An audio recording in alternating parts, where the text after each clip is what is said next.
Bonjour à toutes et à tous les gars, j'espère que vous allez bien. Aujourd'hui on se retrouve pour une toute nouvelle vidéo. Comme d'habitude, on a un marché crypto qui est assez contrasté, pas mal de rouge à droite, pas mal de vert à gauche. Mais bon, c'est très léger hein, comme vous pouvez le voir. On est vraiment resté à peu près sur les mêmes niveaux qu'hier. Donc les gars, cette vidéo sera un petit peu plus courte que d'habitude tout simplement parce qu'il faut vraiment que j'avance sur le montage de la vidéo qui est la Smart Money.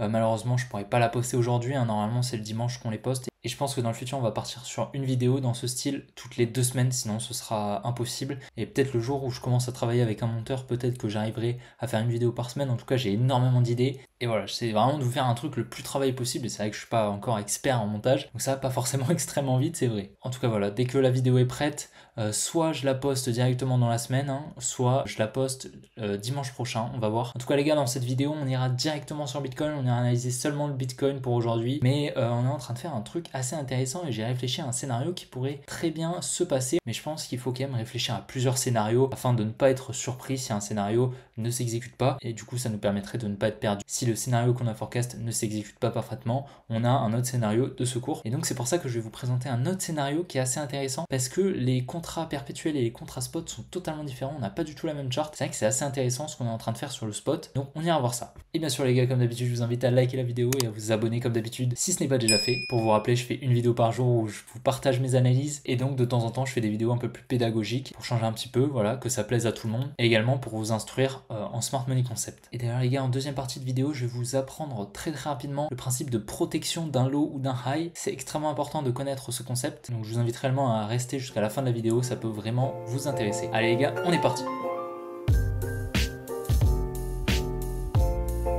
Donc les gars, on est directement sur le Bitcoin et on est donc sur le contrat spot, hein, comme vous pouvez le voir. On n'est pas sur le contrat perpétuel. Donc comme vous pouvez le voir, on a une espèce de trendline qu'on est venu conforter avec la fake news de BlackRock, et donc sur le contrat spot, on est passé juste au-dessus. Et comme vous pouvez le voir, on est en train de la rejeter à chaque fois. Et puis on a conforté ces equal high ici qu'on avait.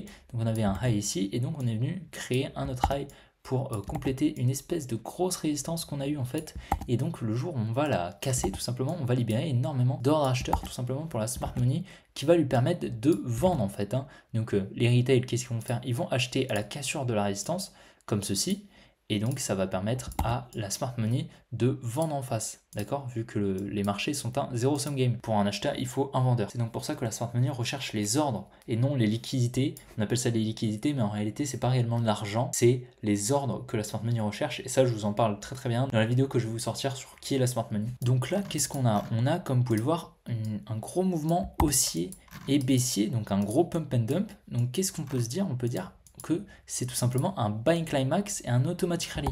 D'accord? Le buying climax, c'est souvent un mouvement très volatile qui permet de piéger énormément d'acheteurs qui FOMO, et un automatic rally, c'est la même chose mais en baisse. Donc ça suit le buying climax et ça permet également de liquider donc tous les acheteurs et de faire FOMO des vendeurs. Et donc comme vous pouvez le voir, on n'est pas venu casser notre trading range, donc notre trading range qui est placé au niveau de l'automatic rally, donc à la fin du gros mouvement baissier qui a suivi le buying climax. Comme vous pouvez le voir, on accumule encore des liquidités.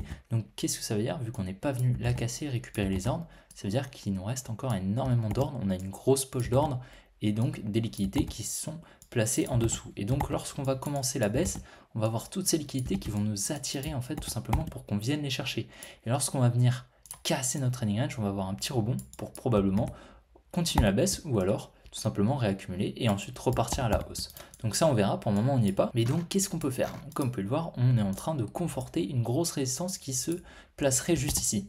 Donc ce qui est tout à fait possible, c'est qu'on continue un petit peu à la conforter, à la titiller comme ça, et donc la dumb money, lorsqu'on vient casser en fait cette trendline qui est placée juste là, donc avec ces petites touches ici, et bien ça les conforte dans le fait qu'on est haussier. Donc pour eux c'est une droite de tendance, en fait un trendline en anglais c'est droite de tendance, et donc lorsqu'on vient la casser à la hausse, ils se placent en achat, d'accord? Parce que pour eux les tendances, c'est pas comme nous avec des highs et des lows protégés, on protège les lows à chaque fois. Non, pour eux c'est tac, on crée une droite, si on vient casser, tac, on est bullish. Mais donc du coup, la Smart Money piège les gens qui trade comme ça, et donc on va venir probablement la titiller comme ça, et ensuite, lorsqu'on va venir la casser, on va d'abord casser la trendline, et ensuite on va confirmer la cassure en cassant la résistance. Ça va faire qu'on va avoir une énorme libération d'ordre acheteur, ce qui va faire donc que la Smart Money va se placer en vente grâce aux ordres acheteurs qui sont placés par la Money. J'espère que vous me suivez parce que c'est assez important. J'espère que vous arrivez réellement à faire la gymnastique dans votre tête. Et donc, comme vous pouvez le voir, on a une très très jolie supply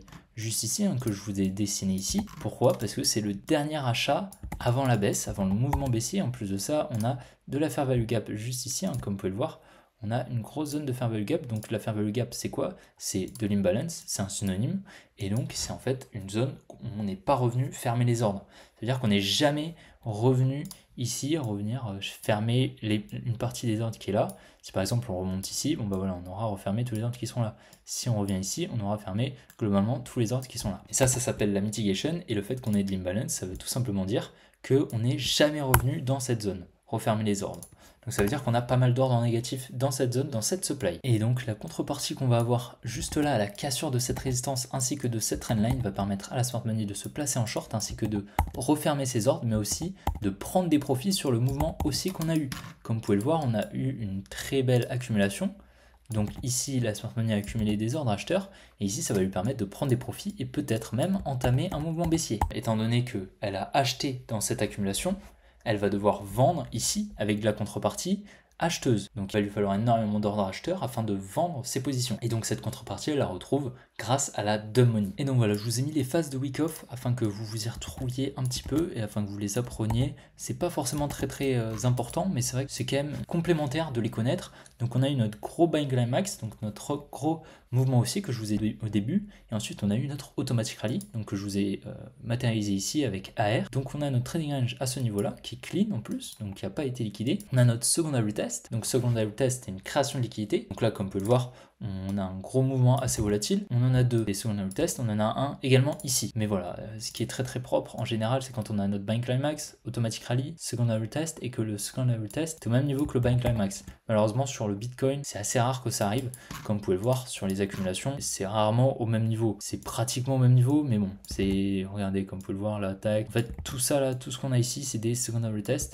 Et donc, ça nous permet en fait globalement de créer de la liquidité en nous créant un support ou une résistance. Là, dans le cas de notre cas ici, on a une résistance qui est en train de se former car on a à chaque fois des rejections. Et donc, on va attendre notre uptrust. Donc, le uptrust, c'est comme le secondary test in B. Donc, qu'est-ce que c'est le secondary test in B? C'est la liquidation sur une accumulation. Donc, ici, secondary test in B.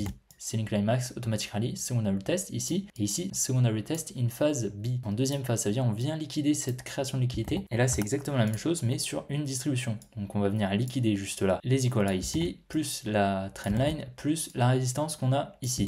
Et donc on va avoir notre uptrust ici, et si possible qu'ils reviennent dans la supply, ce serait magnifique, et ensuite on va commencer probablement au moins un retracement, et peut-être même un retournement, ce serait super. En tout cas voilà, c'est un de mes scénarios. Comme vous le savez, j'avais un autre scénario, revenir un petit peu plus haut, comme ça, peut-être faire un petit retracement, revenir ici, pour ensuite distribuer par là, et ensuite redescendre jusqu'aux 22 000 $. Mais c'est tout à fait possible que ça se passe ici, parce qu'on va avoir énormément de liquidités qui vont être libérées. Donc c'est tout à fait possible qu'on ait au moins une réaction, je pense, et même peut-être un retournement. En tout cas voilà, je prendrai probablement un short. Voilà, hein, si on peut ranger ici pendant quelques jours, même peut-être une à 2 semaines, et ensuite venir liquider, là je prendrai un short si on a une jolie cassure de la structure. Et ensuite voilà, il faut vraiment qu'on essaye de garder au maximum de liquidité par ici, et surtout notre trading range ici. Si on s'amène à venir la chercher comme ceci, sans venir liquider au nord, on perdra pas mal de probabilités parce qu'on aura récupéré énormément de liquidité qui nous permettra probablement de venir aller un petit peu plus haut, venir liquider, avoir un petit rebond pour ensuite repartir. Donc voilà pour mon scénario. N'hésitez surtout pas à me dire ce que vous en pensez en commentaire, ça m'intéresse énormément. Également, un abonné m'a demandé de vous expliquer le concept de protection d'un low ou d'un high. Donc qu'est-ce que c'est un low, qu'est-ce que c'est un high? Donc ça, ici par exemple, c'est un low. Pourquoi? Parce qu'on est venu casser notre structure qui était ici. Pourquoi ici c'est notre high? Parce que tout simplement c'est lui qui a permis la cassure, de notre structure juste ici. On est venu casser la structure juste là. Donc c'est ici que les ordres ont été injectés afin de casser cette structure. C'est pour ça qu'à partir du moment où on vient casser ce high, on vient passer bullish. Donc notre lot ici, où on a injecté les ordres acheteurs afin de casser cette structure ici, sont injectés ici par la smart money. Donc ce lot est forcément protégé. En plus de ça, on peut apporter de la confiance car on a une énorme accumulation extrêmement fractale. Très clairement, si on regarde ici, on a une magnifique accumulation également. Et donc ce lot a effectué la mitigation de cette accumulation en lower time frame. On peut aller se mettre en daily. Voilà, si on regarde en daily, on la voit bien mieux. On a une jolie création de liquidité ici, une liquidation. Et ensuite, on vient effectuer la mitigation tranquillement de cette demand. Donc ce lot est protégé sur le Bitcoin. Et évidemment que dans cette zone, on a énormément d'ordres qui ont été placés, énormément d'ordres acheteurs de la smart money qui ont été placés. Étant donné qu'on est venu casser cet énorme support pour la dumb money, on a eu énormément d'ordres vendeurs d'injecter de la dumb money, ce qui a permis à la smart money d'acheter avec la contrepartie présente grâce à la dumb money, qui fait que la smart money a majoritairement acheté dans cette zone. Donc aucun intérêt pour la smart money de passer ses ordres en négatif, vous comprenez bien. C'est pour ça qu'elle va venir capitaliser sur ses positions ici en venant protéger ses positions acheteuses. Ici, on a très probablement un lot protégé, c'est tout à fait possible. Maintenant, faire une petite mèche dessous, c'est tout à fait possible également. Mais pour moi, ce lot est protégé, tout simplement parce qu'on a énormément de liquidité ici. Donc là, qu'est-ce qu'on a? On a une trendline haussière, comme vous pouvez le voir. Donc ça, c'est une trendline haussière. Lorsqu'on vient la casser, pour la dumb money, on devient baissier. Donc là, ils vont vendre, la smart money va acheter. Donc ici, on a eu une énorme injection d'ordre. En plus de ça, on a eu énormément de volatilité, comme vous pouvez le voir juste après, ce qui fait qu'ici, on a énormément d'ordre injectés par la smart money. Tout comme ici, aucun intérêt pour elle de venir passer ses ordres en négatif. Donc elle va les protéger. Et donc, en faisant ce mouvement, elle vient capitaliser sur les positions achetées ici. Et elle va alors protéger ce lot. Et ce qu'elle va probablement faire, c'est venir capitaliser sur les positions qu'elle a injectées ici en venant casser ce gros support résistance pour les retail, ce qui va lui permettre donc de libérer énormément d'ordres vendeurs de la dumb money et ce qui va lui permettre donc d'acheter et de capitaliser sur ces énormes positions qui sont ici afin de réaliser un mouvement haussier tout simplement comme on a eu ici, comme on a eu ici et comme on aura ici pour le bull run. En tout cas voilà, il y a beaucoup de gens qui pensent qu'on va pas venir chercher ces lots ici, mais comme vous pouvez le voir, on a des magnifiques equal lows, honnêtement c'est vraiment très beau et on a surtout un énorme support résistance. Les supports résistance pour la smart money, c'est de l'eau bénite. Clairement, on a énormément de contreparties sous ces supports et énormément de contreparties au-dessus de ces résistances, comme je vous ai expliqué durant cette vidéo. Donc, on va venir les casser tôt ou tard. C'est pour ça que je vous conseille, bien sûr, ce n'est pas un conseil en investissement, mais je vous conseille de garder un petit peu de liquidité afin de pouvoir injecter dans cette zone et pouvoir profiter du bull run au meilleur prix, tout simplement optimiser votre investissement. Donc j'attends ces niveaux personnellement et j'essaye d'optimiser au maximum mon investissement, d'accord? Ça sert à rien d'acheter ici, d'accord? On a une overextension de fou, ça veut dire qu'on va très clairement venir retracer au minimum jusqu'à ici. Donc ici à la limite c'est beaucoup plus pertinent d'acheter plutôt que là, aucun intérêt de FOMO et dans tous les cas on a ces lots ici qui ne sont pas protégés. Pourquoi ils ne sont pas protégés? Parce qu'on a une structure en daily qui est comme ceci, comme vous pouvez le voir, sauf qu'en weekly si on regarde on n'a pas de structure clairement, donc là c'est pas une structure extrêmement valide. Par contre on a quelque chose qui peut être comme ça, on pourrait avoir une structure comme ceci, tac, et là on vient chercher ces deux lots et à ce moment là si on revient en daily, donc ces deux lots ici seraient de l'inducement et on va venir probablement les chercher. Ces deux lots ne sont pas protégés, bien sûr quand je dis lot, c'est lot comme ça avec un W, pas lot combo bien évidemment, vous comprenez bien. Voilà, en tout cas j'espère vraiment que vous avez compris ce concept. C'est quand même un concept extrêmement important à savoir que bien sûr la smart money va venir protéger la structure en higher time frame, là où elle a injecté le plus d'ordre, d'accord? Donc tous ces lots ici, c'est des lots en lower time frame, donc elle va pas forcément venir les protéger, parce qu'elle aura probablement pris des profits de cette injection d'ordre ici, elle aura pris des profits ici de l'injection d'ordre qui a été faite ici. Donc ça veut dire qu'elle peut se permettre tout à fait de venir le casser, et probablement qu'elle va venir capitaliser sur ces positions ici, et elle prendra probablement des profits donc par ici, on l'a vu en début de vidéo. Et donc voilà les gars, j'espère vraiment que la vidéo vous aura plu. Si vous avez des questions, n'hésitez surtout pas à me les poser en commentaire ou à me les poser sur Twitter, ça me dérange pas du tout. Je réponds à tous les commentaires, je réponds à tous les messages privés que vous m'envoyez. Et donc j'espère vraiment que vous arriverez à faire justement cette petite gymnastique sur vos charts. Donc dans tous les cas les gars, j'ai une feuille où j'ai une dizaine de vidéos éducatives que je vais vous poster d'ici plusieurs semaines. Donc ne vous inquiétez pas les gars, il y a énormément de contenu éducatif et pédagogique qui arrive. En tout cas les gars, je vous souhaite une bonne après-midi et puis on se retrouve demain pour une prochaine vidéo comme d'habitude. Allez, ciao les gars.